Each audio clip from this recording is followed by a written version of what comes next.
August 7th, 1942, Guadalcanal Island, Solomon Islands. The hand holding the cigarette pack trembled slightly as Private First Class Robert Leckie extended it toward the Japanese soldier crouched in the mud, the enemy combatant, emaciated, fever-ridden, his uniform rotting in the tropical humidity, stared at the offered lucky strike with the confusion of a man witnessing the impossible. For 3 weeks, Imperial Japanese Army doctrine had instructed him that American Marines tortured and mutilated prisoners. Surrender meant dishonor worse than death. Yet here stood his captor, offering tobacco as casually as one might to a friend. In one testimony collected by the Imperial War Museum, a former Japanese POW interpreter recalled a moment of disorienting mercy. An American soldier offered me a cigarette. I could not understand why he did not kill me. This small gesture, repeated thousands of times across the Pacific Theatre between 1942 and 1945, would become the opening act in one of World War II's most profound psychological transformations. Of the approximately 41,000 Japanese prisoners taken by American forces during the Pacific War, nearly all expected execution upon capture. Instead, they encountered treatment that contradicted every element of their military indoctrination. The cigarettes American soldiers offered weren't just tobacco. They were the first evidence that everything the Imperial Japanese military had taught about American barbarism was false. What followed would challenge the very foundation of Bushido ideology and ultimately reshape Japan's relationship with the West. The mathematics of cultural transformation were being written not in battle plans or political treaties, but in small acts of unexpected humanity that began with a simple offer. Smoke? The profound shock Japanese POWs experienced upon receiving cigarettes from American captors cannot be understood without examining the psychological preparation that made surrender unthinkable. The Imperial Japanese military had constructed an ideological framework so complete, so totalizing that capture represented not just military defeat, but spiritual annihilation. According to Japanese military records preserved in the National Diet Library, the 1941 Senjin-kun, the Imperial Japanese Army's Field Service Code, explicitly stated, "Do not live to experience shame as a prisoner. By dying you will avoid leaving behind the crime of a stain on your honor." This wasn't mere rhetoric. Japanese soldiers received systematic indoctrination from induction through combat that positioned surrender as worse than death. Sergeant Hiroshi Funasaka, who would later be captured at Okinawa and write the memoir Falling Blossoms in 1967, described his military training. "We were taught that Americans tortured prisoners, that they would gouge out our eyes, cut off our genitals, and parade us through streets to be mocked by their citizens. Death in battle was glorious. Capture was eternal. Shame that would disgrace our families for generations." The Bushido Code, the way of the warrior, had been systematically militarized during the 1930s. Traditional samurai ethics, emphasizing loyalty and honor, were distorted into a death cult that valorized self-destruction. Historian John Dower, in his seminal work War Without Mercy, published in 1986, documented how Japanese military publications portrayed enemy capture as spiritual pollution, requiring purification through death. Military records show that Japanese units on Saipan, Iwo Jima, and Okinawa experienced surrender rates below 2% even when facing certain annihilation. On Saipan in July 1944, American forces counted approximately 24,000 Japanese military deaths against fewer than 1,000 prisoners. Thousands chose suicide, including mass civilian deaths at Marpi Point, rather than American custody. The Imperial Japanese Army reinforced this ideology through systematic dehumanization of the enemy. American soldiers were depicted as subhuman beasts in propaganda distributed to frontline units. A training manual from 1943, documented in Allied translation intercepts, described Americans as hairy barbarians without culture or honor, who would defile captured soldiers before killing them. This indoctrination extended to treatment of one's own wounded. Japanese medical doctrine, as noted in captured field manuals, instructed that severely wounded soldiers who could not retreat should commit suicide or be assisted in death by their comrades. The concept of medical evacuation and recovery was considered weakness. Private Yasuo Kuwahara, who would survive capture and later write Kamikaze, a Japanese pilot's own story, recalled his training at Hiro Naval Air Station. The instructors showed us photographs they claimed were of American atrocities against Japanese prisoners. They told us Americans would torture us for information, then kill us slowly. Better to die in your aircraft than face such dishonour. Yet despite this systematic preparation for death over surrender, circumstances of combat would force thousands of Japanese soldiers into American custody. What they discovered would shatter every assumption their training had instilled. The early Pacific campaigns produced few Japanese prisoners, validating American expectations of fanatical resistance. At Guadalcanal, where fighting lasted from August 1942 to February 1943, American forces killed approximately 31,000 Japanese soldiers while capturing fewer than 1,000. Those who were captured typically fell into American hands unconscious from wounds, malaria, or starvation. Marine Corps records from Guadalcanal, preserved at the National Museum of the Pacific War, document the confusion American troops experienced when attempting to accept surrender. Japanese soldiers who survived initial combat often attempted suicide rather than submit to capture. Medical personnel reported instances of wounded Japanese soldiers using their last strength to pull grenade pins or slash their own throats when Americans approached. The first sustained contact between American forces and Japanese POWs occurred in field hospitals and aid stations. Navy Corpsman John Bradley, whose experiences were documented in James Bradley's book Flags of Our Fathers, recorded treating Japanese wounded on Guadalcanal. They fought us even on the stretchers. They believed we were going to torture them. We had to restrain them to provide medical care. Some refused treatment and tried to die. But something unexpected began to happen in these medical facilities. Japanese soldiers who survived long enough to receive treatment observed American medical personnel working to save enemy lives. Plasma transfusions, surgical procedures, antibiotics, resources the Japanese military barely provided to its own wounded, were given to prisoners. Corporal Nagase, the soldier who received the cigarette from Private Leckie, documented his capture in the diary discovered decades later. After 3 weeks hiding in the jungle, suffering from dysentery and malaria, weighing barely 90 pounds, he had crawled toward American lines expecting execution. Instead, Navy corpsmen carried him to an aid station, provided intravenous fluids, treated his infections, and fed him. I waited for torture, he wrote in phonetic Japanese that his diary preserved. Instead, they gave me medicine. I waited for death.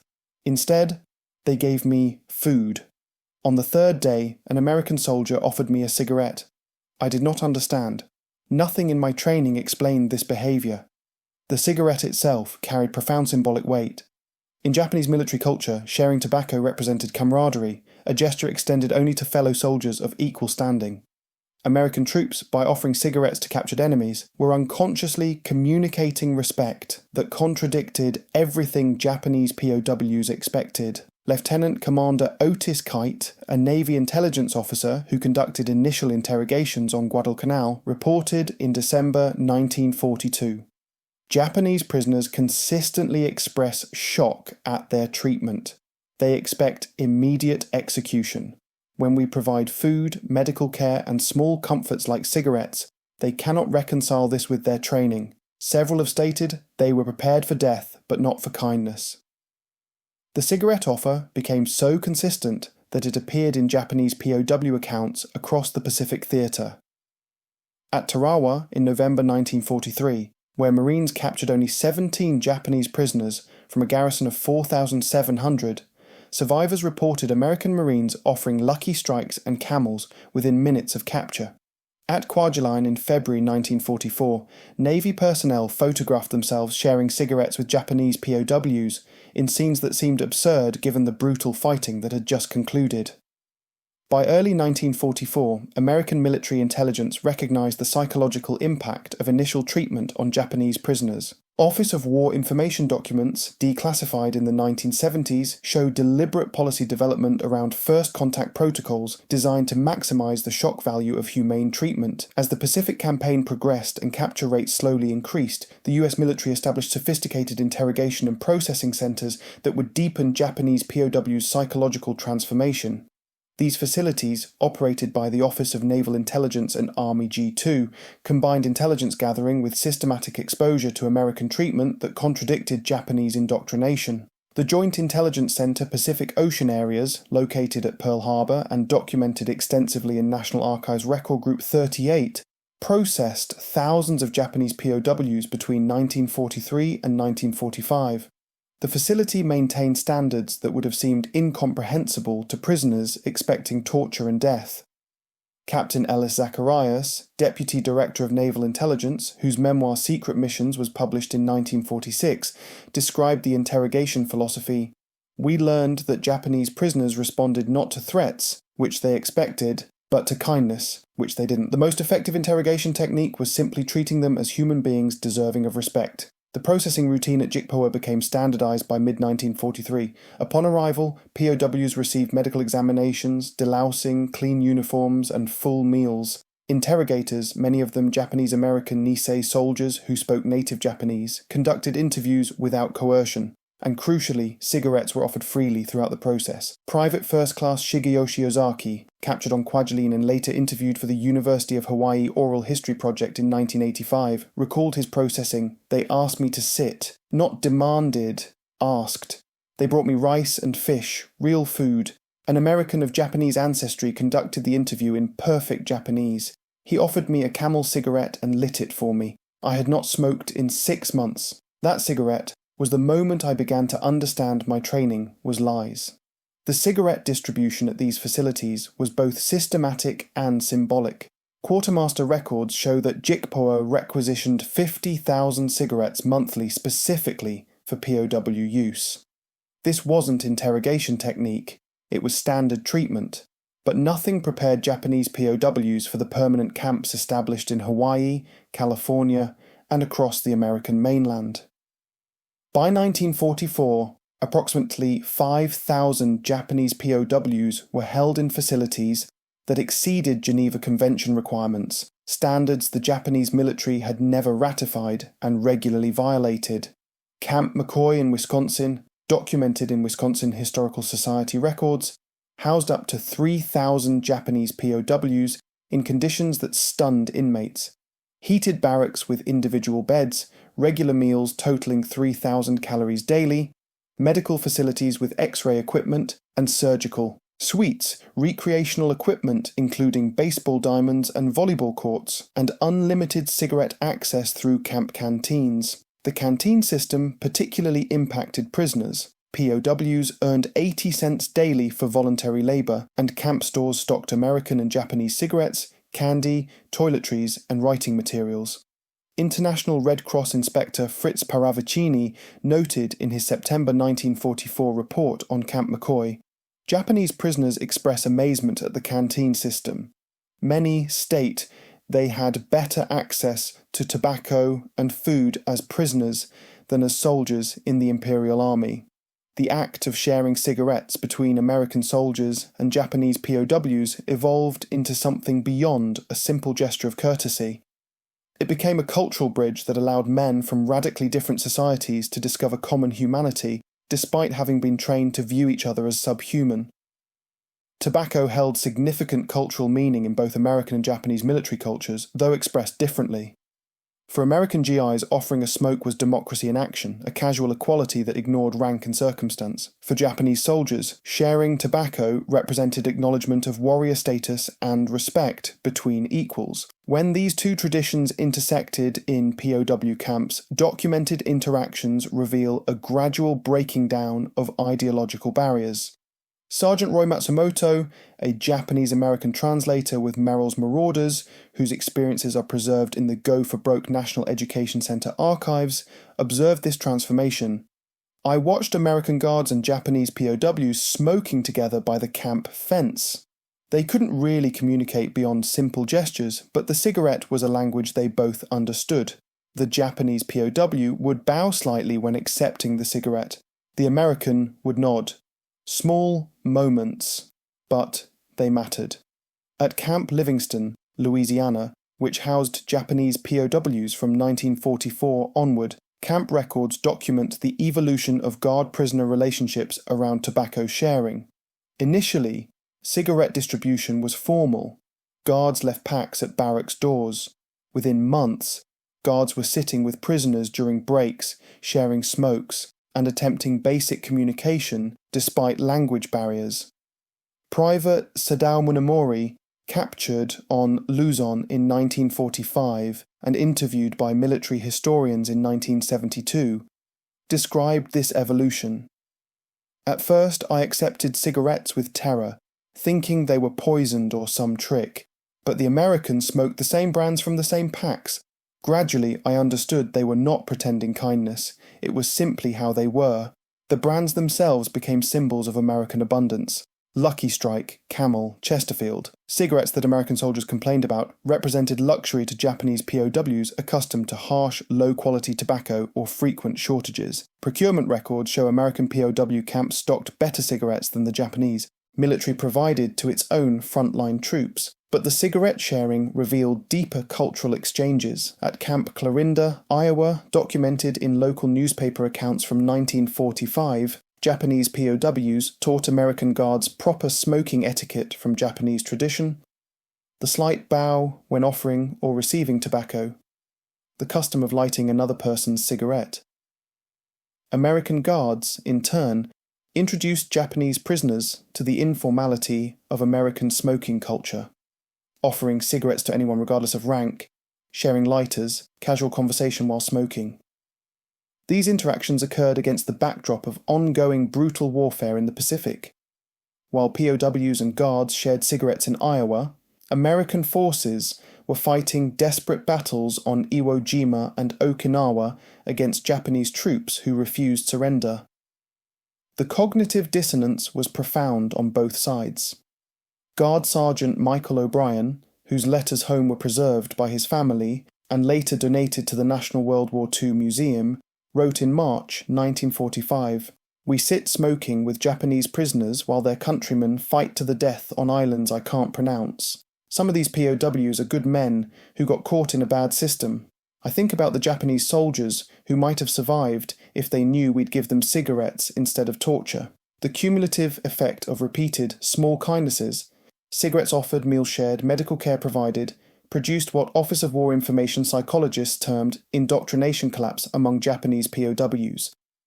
Unlike German prisoners whose ideological transformation occurred through exposure to American abundance, Japanese prisoners transformed through the dissonance between expected cruelty and experienced humanity." Dr. Alexander Layton, a Navy psychiatrist who studied Japanese POW psychology and published his findings in Human Relations in a Changing World in 1949, documented this pattern. Japanese prisoners experienced greater psychological shock than German POWs because the contradiction was more fundamental. Germans discovered America was richer than expected. Japanese discovered Americans were humans when taught they were beasts. The transformation manifested in observable behaviours documented across multiple camps. POWs who initially refused to speak or make eye contact began initiating conversations through translators. Prisoners who had attempted suicide in the first weeks of captivity volunteered for work details. Men who had been taught that surrender meant eternal shame began writing letters home explaining their survival. At Camp Angel Island in California, Navy intelligence officers established a re-education program for Japanese POWs that combined information about democratic governance with continued humane treatment. Program records, preserved in National Archives Record Group 165, show remarkable success rates. Lieutenant Commander Ladislas Farago, an intelligence officer who worked with Japanese POWs and later wrote extensively about Pacific War intelligence operations, reported in November 1944, "We find that Japanese prisoners become remarkably cooperative once they accept that we will not harm them. The cigarette offered at first contact begins this process. Each subsequent act of kindness, good food, medical care, respect, reinforces the lesson that their training was false. The program deliberately used symbolic gestures. POWs were allowed to maintain personal items, including photos and letters from families. Camp libraries included Japanese books and magazines, many confiscated from Japanese communities, but some newly purchased. Recreation areas featured Japanese games alongside American sports equipment, and cigarettes remained freely available. The effectiveness became measurable in intelligence gathering. By 1945, a substantial number of Japanese POWs provided valuable information to Allied interrogators, though the proportion varied widely depending on rank, unit, capture circumstances, and the treatment they received. In the US Navy's preliminary POW interrogation number 75, Japanese soldier Joichi Hoshino, aged 26, was captured by US Marines on Guam on 25 July 1944. Years later, in an interview for the Hoover Institution's Oral History Project, he explained his decision to cooperate. "After the American gave me the first cigarette, I waited for the torture to begin. It didn't. Days passed. They fed me, treated my wounds, let me sleep. I realized that if they had lied about American brutality, they had probably lied about many other things too. When they asked about military positions, I told them. My unit was already destroyed. Why die for lies?" The return of Japanese POWs to their homeland between 1945 and 1946 carried profound implications for post-war Japanese society. Approximately 41,000 men returned carrying memories of treatment that contradicted every element of imperial Japanese military ideology. These men became unwitting agents of cultural transformation in occupied Japan. The repatriation process itself demonstrated American intentions. Unlike the chaotic demobilization of defeated Axis forces in Europe, the return of Japanese POWs was organized through proper channels with International Red Cross oversight. Prisoners received clean uniforms, medical examinations, and supplies for the journey home, including cartons of American cigarettes. Sergeant Kazuo Sakamaki, the first Japanese POW captured in the war after his midget submarine ran aground at Pearl Harbor, documented his repatriation in his 1949 memoir, I Attacked Pearl Harbor. As we prepared to leave America, each prisoner received cigarettes, candy, and other supplies. Some prisoners wept. We had been taught Americans were barbarians. Instead, we found humanity that shamed our own military's treatment of prisoners. The American cigarettes returning POWs carried became tangible evidence of their experiences. In a Japan devastated by bombing and facing severe shortages, these American cigarettes were luxuries that proved the stories of humane treatment weren't fabrications. But returning POWs faced significant challenges in Japanese society. Traditional Bushido ideology had taught that surrender brought eternal shame. Families often rejected returning POWs. Communities shunned them. Some were denied employment or marriage prospects because of the stigma of capture. Yet gradually, as American occupation authorities established new governance structures, returned POWs began contributing to Japan's transformation.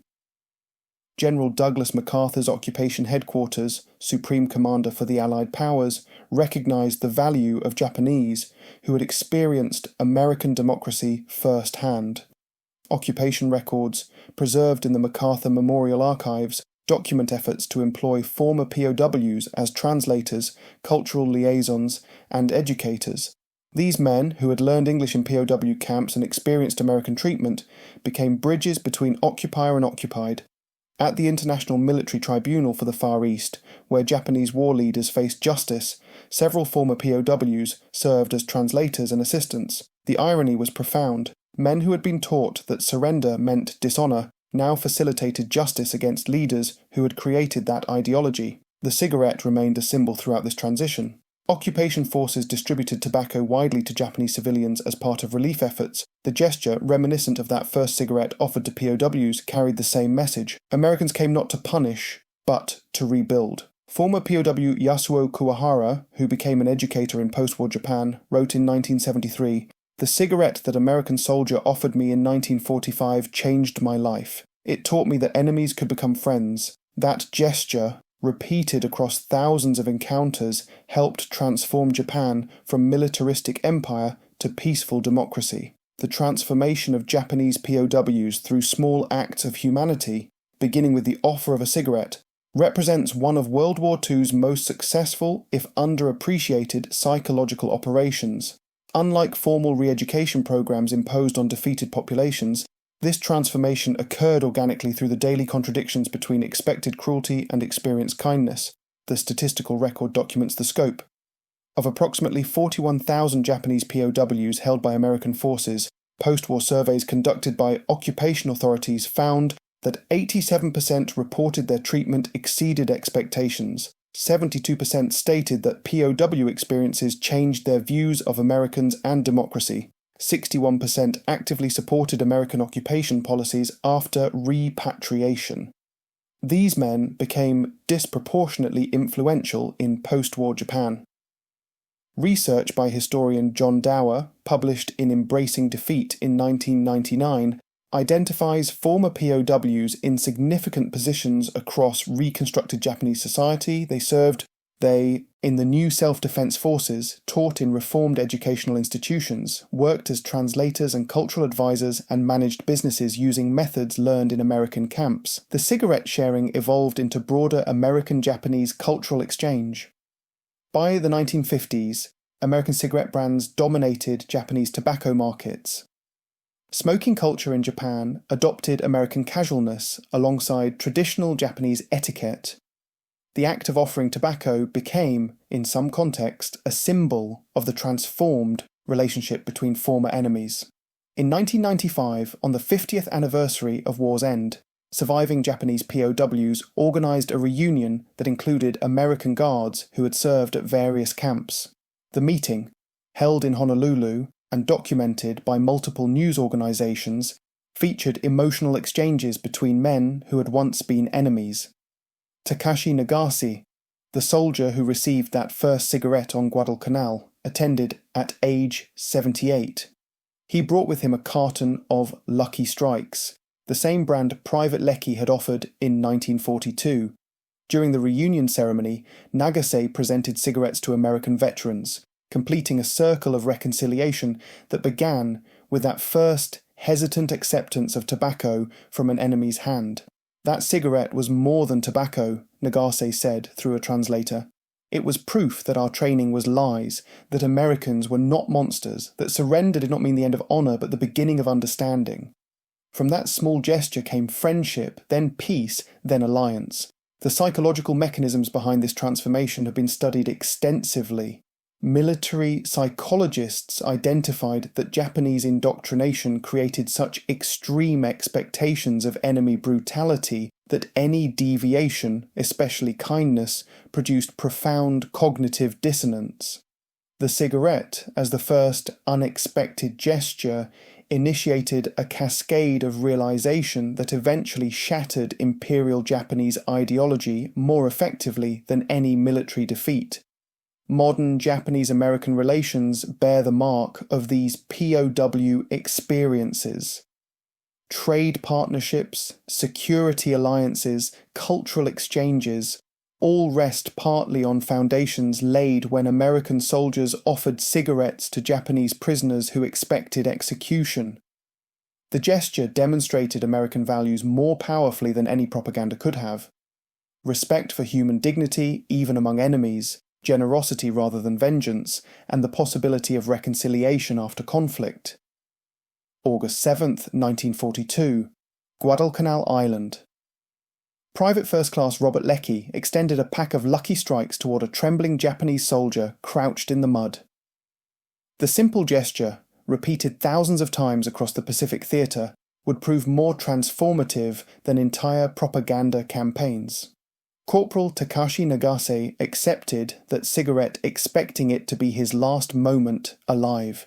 Instead, it became his first moment of liberation from the ideology that had prepared him to die rather than surrender. The tobacco he smoked as an enemy POW tasted of freedom, of truth, of possibilities his training had never imagined. The story of Japanese POWs shocked by American cigarettes is ultimately a story of how small acts of humanity can shatter even the most rigid ideological systems. Every cigarette offered was evidence that Americans were not the barbarians imperial Japanese training had described. Every shared smoke was a lesson in common humanity that transcended national hatred. The 41,000 Japanese soldiers who survived American captivity returned to Japan carrying more than memories. They carried proof that enemies could treat each other with dignity, that military honour could coexist with surrender, and that peace between former combatants was possible. The cigarettes they brought home, American brands like Lucky Strike, Camel and Chesterfield, were tangible evidence of experiences that words struggled to convey. These men became architects of post-war Japanese-American friendship. They taught English in reformed schools. They facilitated occupation administration. They explained democratic principles to populations that had known only authoritarian rule. And they told younger generations that Americans, those supposed barbarians, had treated them better than their own military had. The transformation that began with a cigarette offer on Guadalcanal helped forge one of history's most successful transformations from bitter enemies to steadfast allies. Modern Japanese-American relations, economic partnerships, security cooperation, cultural exchange rest partly on foundations laid in POW camps where small gestures accumulated into profound change. In 1995, when Takashi Nagase presented Lucky Strikes to American veterans at the 50th anniversary reunion, he completed a circle that began in that moment of terrified acceptance in Guadalcanal's mud. The cigarettes had come full circle, from American soldier to Japanese prisoner to friends united by shared memory of transformation. The lesson endures. Sometimes the greatest victories are won not through violence, but through kindness, not through punishment, but through mercy, not through hatred, but through the simple act of offering a cigarette to someone you were trained to see as less than human. Those American soldiers who extended tobacco to Japanese prisoners probably never imagined the profound impact of their casual gesture. They were simply being decent to suffering men. But that decency, multiplied across thousands of encounters, helped transform enemies into allies and hatred into friendship. The cigarette offered, accepted, and shared became more than tobacco. It became proof that beneath uniforms and ideologies, enemies could recognise each other's humanity, and in that recognition lay the possibility of peace.